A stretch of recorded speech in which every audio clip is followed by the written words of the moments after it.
Hello Mounaragam പുത്തൻ promo വിശേഷങ്ങളിലേക്ക് എല്ലാ കൂട്ടുകാർക്കും സ്വാഗതം. അങ്ങനെ നമ്മുടെ പുതിയ പ്രൊമോയില് വീണ്ടും നമ്മുടെ ഗംഗപ്രസാദ് ഒരു കരോളില് പപ്പാഞ്ഞിയുടെ സാന്റയുടെ വേഷമൊക്കെ കെട്ടി വീണ്ടും നമ്മുടെ ലക്ഷ്മിയെ കൊല്ലാൻ വരുന്ന ഒരു നിമിഷങ്ങളാട്ടോ നമുക്ക് കാണുവാൻ സാധിക്കുന്നതേ.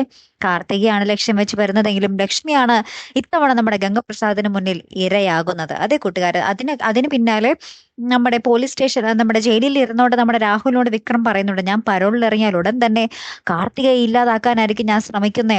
ഒരു മരണം കഴിഞ്ഞിട്ട് അധികം ദിവസം ആയില്ല, അപ്പത്തേക്ക് അവക്കടെ ഒരു കല്യാണം, അവളെ ഞാൻ കല്യാണം കഴിപ്പിക്കാം എന്നൊക്കെ പറഞ്ഞ് വിക്രം ഇങ്ങനെ നിൽക്കുന്നുണ്ട്. അപ്പോഴാണ് നമ്മുടെ ഗംഗപ്രസാദ് ഈ ഒരു കാര്യം ചെയ്യാൻ വേണ്ടി രാത്രിക്ക് രാത്രി ആ ഒരു കരോളുകാരുടെ കൂടെ കൂടി സാന്റയുടെ വേഷമൊക്കെ കെട്ടി ഈ ഒരു വീട്ടിലേക്ക് വരുന്നത്. ലാസ്റ്റ് നമ്മുടെ ലക്ഷ്മി കാണുന്നത്, പെട്ടെന്ന് ഒരു ഒച്ച കെട്ടി ഇങ്ങനെ ഹോളിലേക്ക് വന്ന് നോക്കുന്നുണ്ട് നമ്മുടെ ലക്ഷ്മി. അപ്പോൾ ദാ നമ്മുടെ സാന്റയുടെ വേഷമൊക്കെ കെട്ടി ഒരാളിങ്ങനെ കത്തിയും കൊണ്ട് നിൽക്കുക ലക്ഷ്മിക്ക് നേരെ, എന്നിട്ട് പാഞ്ഞടുക്കുന്നുണ്ട്. ലക്ഷ്മി ഇങ്ങനെ അലറി വിളിക്കുന്നുണ്ട്, എന്നാൽ സാന്റ വന്നിട്ട് നമ്മുടെ ഗംഗപ്രസാദ് വന്നിട്ട് കുത്തുന്നുണ്ട്. അപ്പൊ ഇനി എന്തൊക്കെയായിരിക്കും സംഭവിക്കാൻ പോകുന്നത് അല്ലെ?